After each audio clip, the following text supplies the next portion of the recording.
Imagine a night so silent, yet filled with Allah's unseen protection. There is a verse in the Qur'an, unlike any other, a verse of power, protection, and divine authority.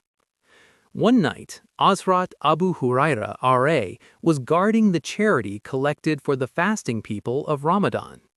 As darkness deepened, a man repeatedly came to steal from the food, and each time he was caught. On the final night, the man said, "Recite Ayatul Kursi before sleeping, and Allah will appoint a guardian for you." When Abu Huraira R.A. mentioned this to the Prophet ﷺ, he said, "He told you the truth, even though he is a liar." Ayatul Kursi describes Allah as Al-Hayyu and Al-Qayyum, the ever-living, the sustainer of all existence. Nothing happens without His will. When this verse is recited with faith, Allah Himself grants protection, and Shaytan cannot come near until morning.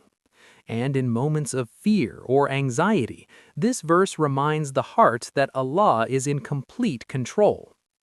Make it a habit. Recite Ayatul Kursi daily. Reflect on its meaning and place your trust in Allah's divine protection.